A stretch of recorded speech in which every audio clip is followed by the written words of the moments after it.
Les amis, je vous assure que la vie en Occident, c'est juste n'importe quoi.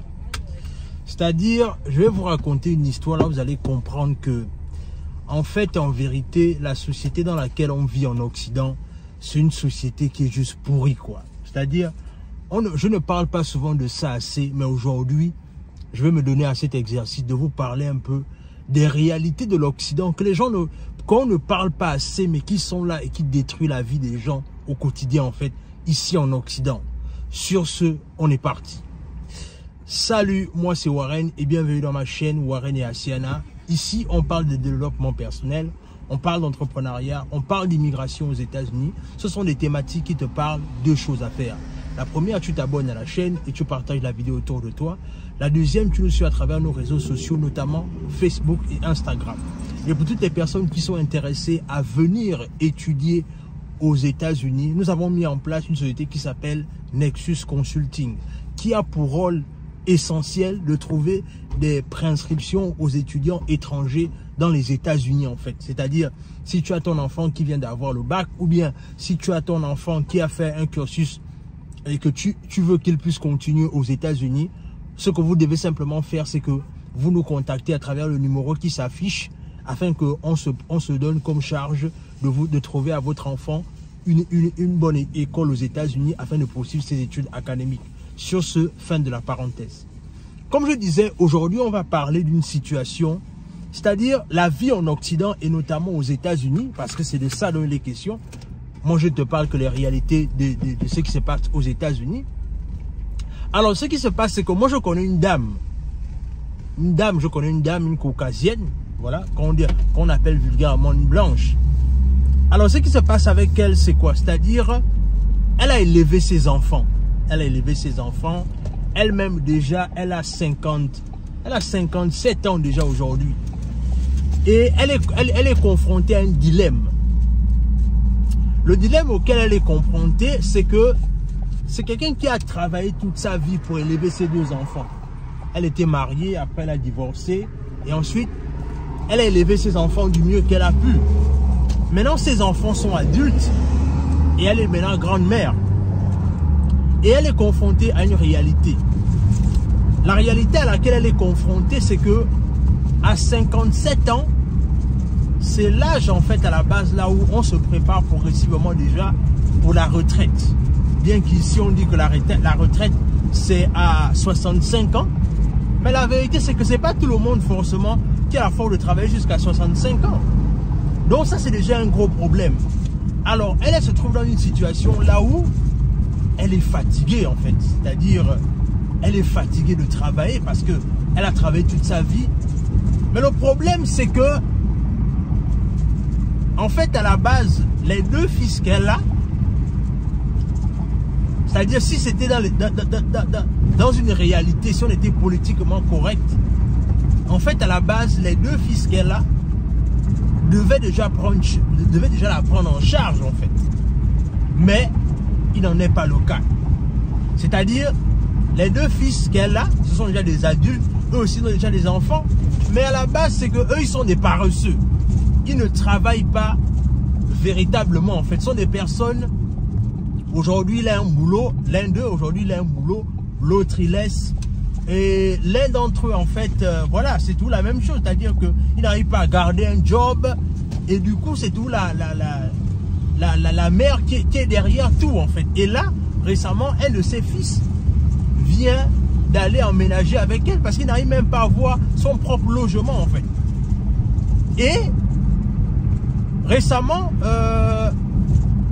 parce qu'on se connaît de personnes interposées, on a discuté et elle me racontait un peu sa situation. Et ce qu'elle me racontait, c'est qu'elle est vraiment triste par rapport au fait que ses enfants n'arrivent pas à se prendre en charge. Et dans la même foulée, n'arrive pas à la prendre en charge elle-même en fait. Et elle sent que son corps est en train de la lâcher progressivement parce qu'elle estime qu'elle est fatiguée de travailler en fait. Et maintenant, en discutant comme ça, elle lui disait, mais quelles sont les options qui sont sur la table que tu as? Puisqu'apparemment, tu dis que, en fait, à la base, même tu as envie de prendre déjà ta retraite. Mais c'est compliqué pour toi. Maintenant que tu réalises que tes propres enfants même ne peuvent pas te prendre en charge, quelles sont les options que tu as sur la table en fait? Et là, ce qu'elle m'a dit, elle m'a juste glacé le sang, quoi. Elle m'a dit, à l'allure là où je suis en train de voir les choses, c'est triste de le dire, mais je réalise qu'il se pourrait que je travaille jusqu'à ce que je meure, en fait. Elle m'a dit ça comme ça, c'est-à-dire qu'elle m'a dit que il se pourrait qu'elle travaille jusqu'à ce qu'elle meure. En fait, en vérité, elle est en train de dire que c'est la mort qui va la délivrer du travail, en fait. Parce que la vérité, c'est qu'aux États-Unis, les gens travaillent jusqu'à, en fait. Et elle est comptée sur ses enfants et sur sa petite pension pour pouvoir l'aider à tenir pour ces derniers jours. Mais là, c'est pas possible parce que ses enfants sont des irresponsables. Et comme elle a des enfants irresponsables, elle est obligée de continuer à travailler, en fait. Et voilà dans la société dans laquelle on vit aux États-Unis. C'est-à-dire, les gens travaillent comme des animaux, en fait. C'est-à-dire, c'est toujours être en train de travailler pour soit payer des factures, soit pour se nourrir, soit pour faire etc., etc. En fait, en vérité, le travail est toujours fréquent dans la vie des gens. Et je lui ai demandé, mais qu'est-ce qui s'est passé? Pourquoi est-ce que tes enfants ne font pas ce qu'il faut, en fait, pour t'aider maintenant, pour te prendre en charge? En fait, elle va me dire quelque chose, c'est que elle m'a avoué, en fait, qu'en vérité, je reconnais que je n'ai pas été strict avec mes enfants quand je les élevais, en fait. Je n'ai pas imposé une certaine rigueur quand j'élevais mes enfants. Et là, aujourd'hui, je suis en train de payer les conséquences de cela. J'ai été trop flexible avec mes enfants. Et là, je suis en train de payer les conséquences de cela. Parce que si j'avais élevé mes enfants comme j'aurais dû le faire, aujourd'hui, ce sont eux qui auraient pu prendre soin de moi aujourd'hui. Mais aujourd'hui, j'assume les conséquences. Et pourquoi est-ce que je te parle de ça? Pourquoi est-ce que je prends le temps de te parler de ça, mon ami? Je te parle de ça parce que je veux que tu comprennes la réalité de la vie en Occident, et notamment aux États-Unis. Mais je veux aussi t'interpeller si toi aussi, quelque part, tu es parent. Parce que c'est de ça dont il est question. La moralité derrière. C'est-à-dire, si tu es parent, ton rôle en tant que parent, c'est de faire en sorte que tu éduques tes enfants convenablement. Ton rôle en tant que parent, c'est que tu éduques tes enfants dans le sens là où tes enfants soient tes remplaçants demain. Parce qu'en principe, c'est de ça dont il s'agit. Ne pas faire en sorte que tes enfants soient tes amis. Parce que c'est ce que je vois maintenant avec certains parents ici. C'est-à-dire qu'ils disent non, mon fils, ma fille, c'est mon ami. Non, ton enfant, c'est pas ton ami. Il y a le rôle de parent et il y a le rôle d'enfant. Comment se fait-il que ton enfant va être ton ami? Et après, quand l'enfant ne te respecte pas, quand l'enfant n'a pas le comportement qu'il devait avoir, on commence à regretter. Et c'est ce qui s'est passé avec cette dame-là. Parce qu'en vérité, elle a élevé les enfants dans un contexte de la paresse. Là où, ben écoute, si tu peux faire ceci, si tu es fatigué, tu reviens à la maison. Elle n'a pas appris à ses enfants à se battre. Et aujourd'hui, elle est en train de payer les conséquences. C'est-à-dire, toi qui es parent, peut-être que tu as commencé à voir les enfants en Occident. Père, parent africain, ne joue pas avec tes enfants. Il faut être strict avec tes enfants. Parce qu'en vérité, en étant strict avec tes enfants, ce que tu ne sais pas, c'est que tu leur rends service. Tu leur rends service.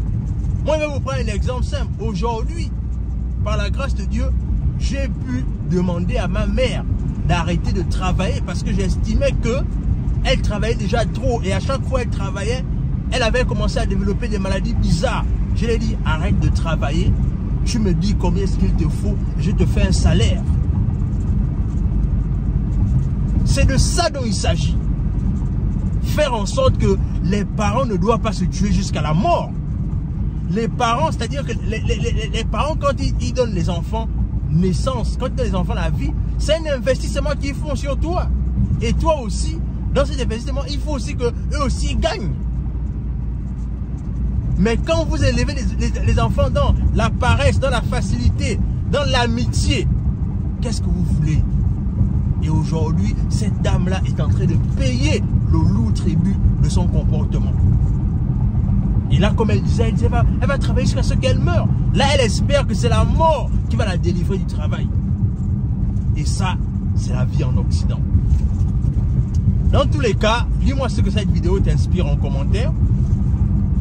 Qu'est-ce que tu penses de cette vidéo? Qu'est-ce que tu penses de cette histoire? Et surtout, toi, en qualité de parent, quel est le mécanisme que tu es en train de mettre en place pour que peut-être toi aussi, tes enfants ne rentrent pas dans la même mouvance? Dis-moi ce que tu en penses en commentaire. Abonne-toi à la chaîne. Partage la vidéo autour de toi.